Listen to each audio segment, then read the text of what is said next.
আসসালামু আলাইকুম। আজ আপনাদের মাঝে নতুন একটি ভিডিও নিয়ে আসলাম। চলুন দেখা যাক মালয়েশিয়ার গ্রামের বাজার কি রকমের হয়, কি, কি পাওয়া যায়? আর আমরা যারা বাংলাদেশী আছি কি, কি নিতে পারি? চলুন। প্রতিবারের মতন রবিবার আমরা বাজারে যাই। তো আজকেও বাজারে রওনা দিলাম। বেশ দূরই আছে আমাদের বাজারটা। তো তার জন্য আমরা একটা গাড়ি নিলাম। আমাদের বাজারটার কাছে যেতে ১৫ মিনিটের মতো সময় লাগছে। আর এই যে দেখেন একটি মাঠ আছে বাজারের পাশেই। সেখানে আমাদের বাংলাদেশী প্রবাসীরা যারা আছে তারা প্রতি রবিবার খেলাধুলা করে। বেশ তারা আনন্দই করে। অবশেষে আমরা এসে গেলাম বাজারে।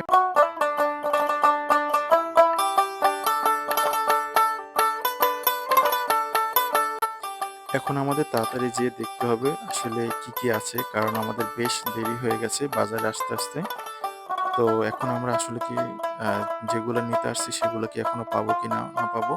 কারণ বেশি দেরি হয়ে গেলে সেগুলো বিক্রি হয়ে যায় বেশিরভাগই মাছ বা আপনার শাকসবজি সেগুলো বিক্রি হয়ে যায়।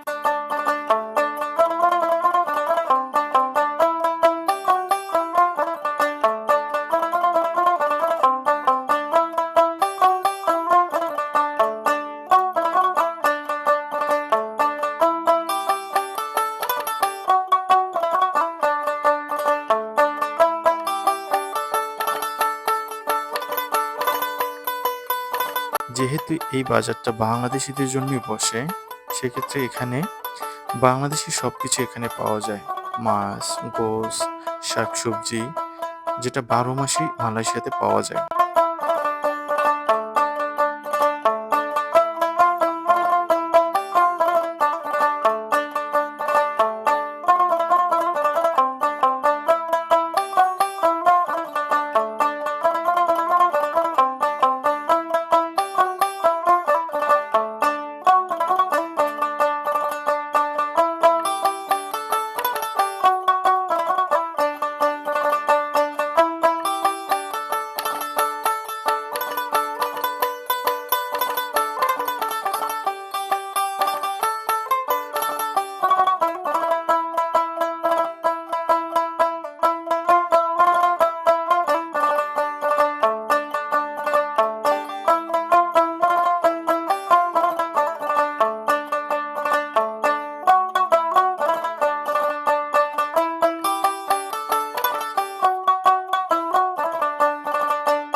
আপনারা জেনে অবাক হবেন, এই বাজারটার ভিতরে ৩ টা মাছের দোকান।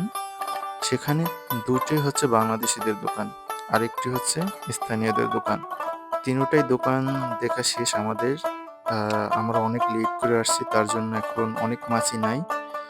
সো এখন যে মাছগুলো আছে সেগুলো আমাদের নিতে হবে। এই যে মাছটি দেখতেছেন এটা হলো ইকান সুসু বলে। হয়তোবা বাংলাদেশে এই মাছটা নেই। অনেক সুস্বাদু মাছটা, যদি থাকে আপনারা খেয়ে দেখতে পারেন। মাছটা অনেক সুস্বাদু।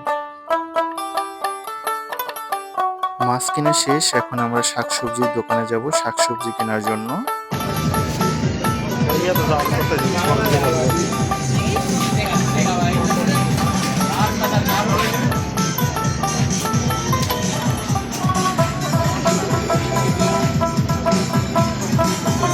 আজ এই পর্যন্তই। নতুন কোনো ভিডিও নিয়ে আবার আপনাদের মাঝে আসবো। আর হ্যাঁ, like, comment and share, subscribe, follow করে আমার পাশে থাকবেন অ্যান্ড সাপোর্ট করবেন। আল্লাহ হাফেজ।